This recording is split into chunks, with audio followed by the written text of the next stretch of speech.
अस्सलाम वालेकुम my YouTube family, कैसे हैं आप सब। उम्मीद है कि आप सब ठीक होंगे। हम भी आपकी दुआओं से अल्हम्दुलिल्लाह बिल्कुल ठीक ठाक।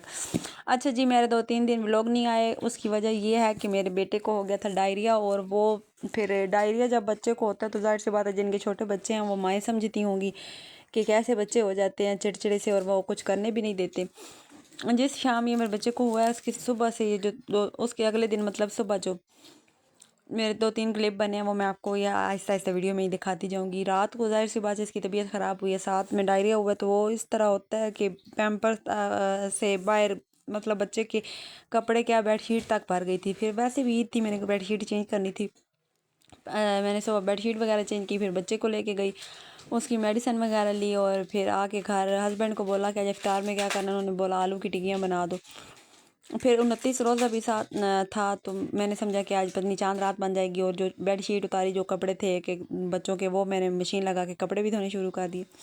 अच्छा जी, वो दिन गुजर गया। फिर मेरा बेटा कहता कि मम्मा, वैसे मैं घर मोहल्ले में बांटने के लिए ना हलवा पूड़ी बनाती हूँ, तो मेरा बेटा कहता कि मम्मा मैंने कस्टर्ड खाना। मैंने कहा ठीक है, आप एक डिब्बा छोटा ले आना और एक पैकेट आपके लिए बन जाएगा।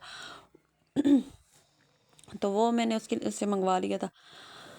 वो उसके पापा ने बोला मैं अभी इसको ला के देता हूँ, कल पत्नी ईद बन जाएगी तो फिर क्या हिसाब होगा क्या नहीं होगा, कौन जाएगा ईद वाले दिन। कहा चलो ठीक है। फिर मेरे कपड़े वगैरह सारे ये मैंने माया भी लगा दिए थे, निकाल के रख भी दिए थे बच्चों के भी, जो बच्चों के ईद के कपड़े थे, लेकिन मैंने अभी प्रेस करने थे। और मेरे इतने काम थे, मैं खुद इतनी थकान से हलकान, और बच्चा जो बीमार अलग। अब सब कह रहे चांद चढ़ना है नहीं चढ़ना, चढ़ मेरे पास आते पूछते चांद चढ़ना है। मैंने कहा दुआ करो नहीं चढ़े। कहते क्यों? मैंने कहा मेरे तो सारे ही काम ऐसे पड़े। हमने जो सुबह हस्बैंड ने कपड़े डाल के ईद पढ़ने जाना है, सब के कपड़े मतलब प्रेस करने वाले थे। अच्छा जी, फिर क्या होना तो वही था जो मैं हुक्म खुदा होना था, और अल्लाह किया फिर मतलब बन गया सुबह रोज़ा। अच्छा, ये फिर 30वां रोज़ा जिस दिन था ना, ये उस दिन की क्लिप है। फिर मैंने उस दिन कपड़े वगैरह सबसे पहले उठते साथ मैंने कहा तो ये कपड़ों वाला काम ख़त्म करना है। बच्चों को नाश्ता करवाने के बाद मैंने कपड़े प्रेस किए, हस्बैंड के एंड पे किए थे, जो हस्बैंड ने ईद पे डालने थे वो बाहर ही मैंने खड़े किए, और जो मतलब एंगेजमेंट मेरे भाई की डालने हैं ईद के दूसरे दिन, वो मैंने अलमारी में लगा दिए कबर्ड में। साथ में बच्चों के मैंने कपड़े वगैरह प्रेस कर दिए। और बस जाहिर सी बात है प्रेस करके बंदा थक जाता है, तो फिर उसके बाद और क्या कर सकती थी, थोड़ी देर रेस्ट किया, बल्कि रेस्ट किया और छोटे मोटे जो काम होते हैं वो किए। फिर सोचा कि क्यों ना कि कुछ अपने चेहरे को भी सुधार लिया जाए, उसका भी कुछ कर लिया जाए। फिर हम लोगों ने की जनाब स्किन पॉलिश। ये स्किन पॉलिश है 150 की, लेकिन है बड़ी कमाल की, वो छोटे पैकेट में बड़ा धमाके वाले। अच्छा जी, फिर मैंने ढेर सारा आटा गूंद के रख दिया ताकि मुझे कल के दिन में आटा ना गूंदना पड़े, क्योंकि मैं चांद रात को जो मेहंदी लगवाऊंगी वही मैंने ईद पे भी चलानी है, मंगनी पे भी चलानी है, तो मेरी मेहंदी ना ख़राब हो जाए। वो मेहंदी लगवाने जाने से पहले मैंने सोचा कि आटा मैं गूंद के जाऊँ। गोश्त मैंने निकाल के बाहर पानी में रख दिया था, क्योंकि जो ब्रोस्ट के लिए गोश्त का मिसाला लगाना था। ये रात को मेरे बच्चे जो हैं ये जनाब इफ़्तार के टाइम पे ना बारिश आने लग गई थी, तो जिसकी वजह से ना बड़े दोनों तो वो तो अंदर ठंड की वजह से अंदर आके बैठे, टीवी लगा के बैठे थे, और छोटे को नींद आ गई। मैंने उसे भी झूले में डाला, और अल्लाह किया उसने ऐसा सुकून किया कि रात 11 बजे तक सोया रहा। मैं चांद रात बना ली। मतलब मैं, हमारी फूफा बैठी हुई थी, इनका कज़न बैठा हुआ था इत्तेकाफ। यहाँ पे फूल हमने लिए, हम इनके बाबा लोग उसको इनके कज़न को उठाने चले गए, और हम जो हैं वो फूल हम लोगों ने जो मतलब एक हार, मतलब 6 हार थे, 3 वो लेके गए हैं इनके कज़न को उठाने के लिए, और 3 हम लेके गए हैं। मेरे हस्बैंड की फूफा बैठी हुई थी, हमारे मोहल्ले में ही है ना। ये देखिए, ये रास्ते पे बारिश के बाद के हालात थे, कहीं पानी खड़ा था, कहीं कीचड़ था, कहीं रास्ता साफ़ था। मतलब इस तरह से ना हम लोग गए हैं बड़े मुश्किल हालात में। जो चांद रात के कपड़े सोचे हुए थे, जो कोई सोचा हुआ था, मैंने फ्लाईपर वाला ब्लैक सूट आपको दिखाया था, अब मैं वो ईद के दिन पे डाल के बैठी हुई हूँ। मैंने कहा चलो कल वो जो मैंने डालना है वो तो मेरा उधर ही है ना, आज फिर मैंने दिन पे वो डाल दिया जो मैंने चांद रात के लिए निकाल के रखा हुआ था। अच्छा जी जनाब, फिर हम लोग, मैंने बेटी के भी कपड़े चेंज नहीं किए। मेरे हस्बैंड ने कहा हालात बड़े ऊपर से देख रही हो, ये कपड़े चेंज करने वाले हालात हैं। अच्छा, तो फिर मेरा ये भतीजा में देवर का बेटा घर आके कहता क्यों बच्चों के कपड़े और नहीं रह गए थे आप लोगों ने, क्यों नहीं चाह रात के इनके कपड़े चेंज किए, क्यों नहीं नए कपड़े डाले। तो मैंने कहा ये आपके चाचू का मशवरा है, अभी बारिश का मौसम है, रास्ता ऐसा है तो ना डालो। मैंने कहा ना ही डाले। अच्छा, फिर मैंने बच्चों के लिए जल्दी जल्दी मेहमान वगैरह जो आने थे, हमने जहाँ जाना था वो सारा कराने के बाद बच्चों के लिए रात को मैंने कस्टर्ड बना के रख दिया था, ताकि सुबह उनके लिए वो ठंडा हुआ पड़ा हो।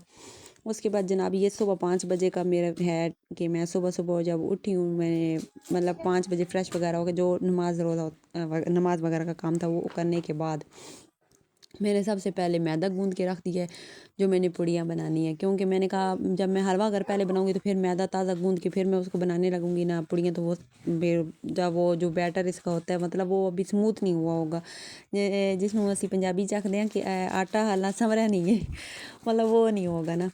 तो फिर मैंने इसको पहले गूंद लिया, सबसे पहले मैदा ही मैंने गूंदा है। मैदा को छान के गूंद के ना उसके अंदर पहले मैंने ऑयल डाला, ऑयल डाल के थोड़ा हस्बे जायका, ज़्यादा नहीं डालना, हस्बे जायका नमक डालना है। और फिर मैंने इसको अच्छी तरह से ना मिक्स कर लिया है दोनों हाथों से। यहाँ पे मैं एक हाथ से कर ली, लेकिन मैंने बैक कैमरा ना दोनों हाथों से कर लिए थे, मतलब ऑफ कैमरा।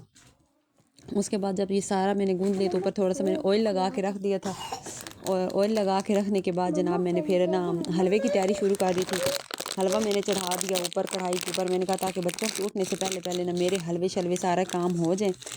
अच्छा, अब मेरा यहाँ पे बेटा मुझे बड़ा तंग कर रहा है, वॉइस ओवर के दौरान ये सब चीज़ें की पड़ी हुई है। आज ईद वाले दिन बच्चे तो रजने का नाम नहीं ले रहे। अच्छा जनाब, वो मेरा होने के बाद मैंने किया क्या, सूजी जो थी उसको मैंने छाना है, छान के मैंने सूजी को ना भिगो के रख दिया। ये सूजी सारी मैंने भिगो के रख दी है।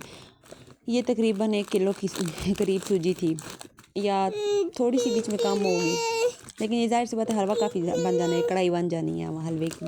जो हमारे 6-7 घर जहाँ हमने भेजना है ना वो बन जाए, मतलब इससे भी ज़्यादा ही था जहाँ हमने भेजा है, तो वो तकरीबन इतना हमारा बन जाता है कि जो हम अभी भी हमारे मतलब 1-1.5 प्लेट हलवा बचा पड़ा है, जो मैंने लेने देने करना है वो करने के बाद।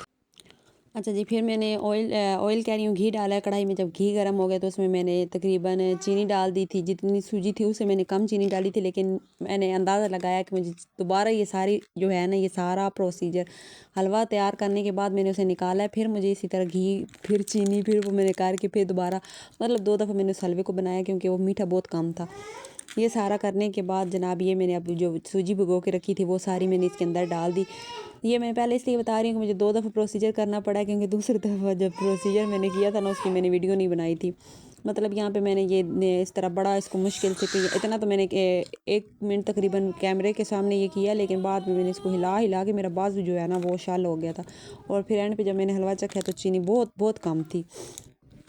फिर मैंने इसी तरह थोड़ा सा घी डाला है, फिर उसके अंदर मैंने तकरीबन पाव 1 चीनी डाली है। फिर मैंने उसको सारा मेल्ट किया। मेल्ट करने के बाद फिर मैंने सारा हलवा जो है उसके अंदर दोबारा से सारा भुनाई की थी। फिर उसका जाके ना मीठा जो है बैलेंस में, मतलब हम लोग कम मीठा हलवे में खाते हैं, ये नहीं कि हम लोग बहुत तेज़ खाते हैं, लेकिन उससे भी कम था। तो फिर मतलब वो पता ही नहीं लग रहा था कि ये हलवा है।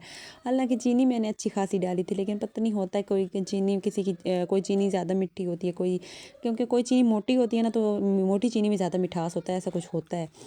तो अच्छा जनाब, जो भी होता है हो गया, बस हमारा हलवा तैयार हो गया। अब तो जिनके घर भेजा वो भी खा पी के फ्री हो गए होंगे, हम लोग भी खा पी के अब मैंने बर्तन शर्तन धो के सारे काम करके आज मैंने सोचा कि चाहे जो भी होगी इंशाल्लाह आज से मैंने अपने व्लॉग जो है ना वो रोज़ाना डालने, और कल का जो व्लॉग है ना वो बड़े मज़े का होने वाला है। कल है मंगनी का व्लॉग, और वो इंशाल्लाह मैं कल शाम तक अपलोड कर दूँगी, कोशिश करूँगी, क्योंकि वहाँ से ज़ाहिर की बात है पिछले टाइम का फंक्शन है। और फिर जो भी होगा इंशाल्लाह वो मैं आपके साथ ज़रूर ज़िंदा रही तो करूँगी शेयर। बाकी आप सब ने अपनी दुआओं में याद रखना है, और सुनाइएगा, आप कमेंट्स में बताइएगा कि आप सब की ईद कैसी गुजर रही है। और हमारी ईद अल्हम्दुलिल्लाह बहुत अच्छी गुजर रही है। अच्छा जी, वो हलवा हमारा तैयार हुआ, उसके बाद मैंने पुड़ियाँ बनाई हैं। ये यहाँ पे मेरी पुड़ियाँ बन रही थी। मेरी मेहंदी देख रहे हैं, हंसीएगा नहीं, बस हमें जैसी आती थी हमने लगा लिया। ये मेहंदी ने हमें धोखा दे दिया था एंड टाइम पे, जिसकी वजह से ना डिज़ाइन थोड़ा ख़राब हो गया था। अच्छा जी, फिर मैंने पुड़ियाँ वगैरह बनाई हैं, हलवा वगैरह, फिर बच्चों को भेज के जिधर जिधर भेजना था उनकी टीचर के यहाँ, मतलब हस्बैंड के चाचू हैं 2-3 उनके घर, उनकी कज़न्स के घर, अपने मेरे बच्चों के जो चाचू हैं उनके घर, जिधर जिधर भेजने थे ना हमारे जो अड़ोस पड़ोस हैं, मैंने सब के यहाँ भेजने के बाद ये बच्चों का मैंने टेबल लगाया जनाब। यहाँ पे मेरे बच्चे खाना खा रहे हैं और हम काम कर रहे हैं। ओके जी, मिलते हैं नेक्स्ट वीडियो में, तब तक के लिए अल्लाह हाफिज़।